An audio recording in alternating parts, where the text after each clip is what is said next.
Mosquito Lagoon is a region unique among the inland waters of the Atlantic coast, not only for its wildlife and history, but also for the feeling of relative isolation that is attainable just a short distance from shore. We're here today at River Breeze Park in Oak Hill. Open 24 hours, River Breeze Park's 37 acres of untouched landscape offers visitors a panoramic view into Old Florida. With 5 acres along the Indian River, guests can fish, birdwatch, and enjoy a scenic picnic. River Breeze has campgrounds, hiking trails, a pier, and 2 boat ramps that give you direct access to the various paddling trails of Volusia County and Mosquito Lagoon. River Breeze Park is a great starting point to explore all Mosquito Lagoon has to offer. On this trip, our mode of transportation was by boat, and it didn't take long before the locals greeted us. So one of the great treats of our area is the bottlenose dolphin. We have local pods of bottlenose dolphin that stay with us year-round, and there's also offshore bottlenose dolphin that'll kind of migrate north and south during different times of the year.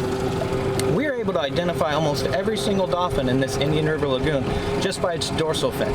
So the dorsal fin will have different notches or nicks on it throughout its life, and we use those to identify it just like the fingerprints of a human.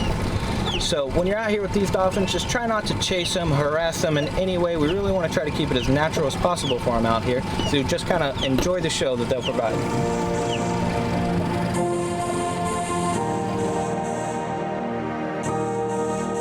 Weirdly enough, the dolphins seem to be leading us to a large yellow house on a hill. So we motored over. We've made it to Seminole Rest Historic Site located inside Canaveral National Seashore. This site has a deep history from its earliest inhabitants, the Tomoqua Indians, to early pioneers settling in this area in the late 1800s to the historic site that it is today.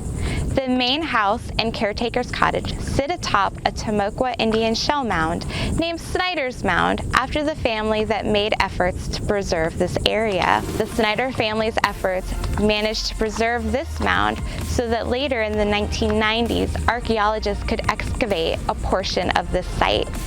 Inside, they found several artifacts, animal and plant remains, pottery shards, and even shell bead necklaces.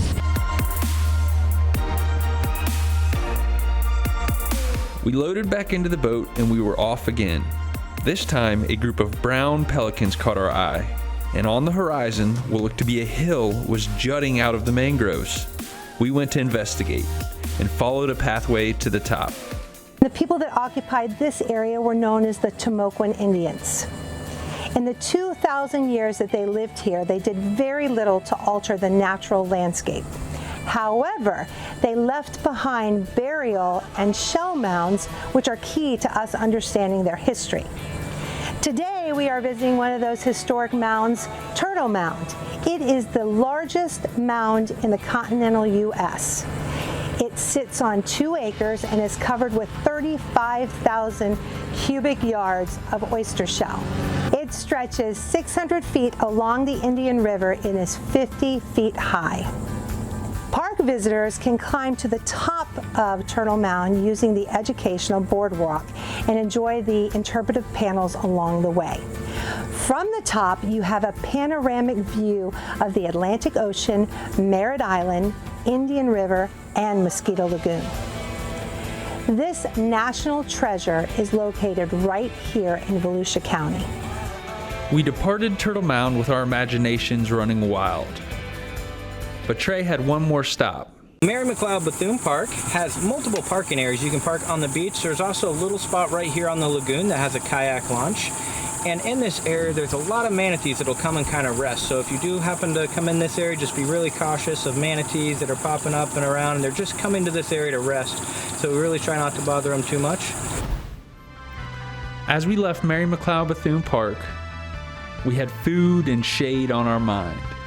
It wasn't long before the faint sound of music and delicious smell of fresh seafood filled the air. Well, Well, that ends our adventure for today. We're going to stop and have a little lunch. I'm Trey. I'm Lisa.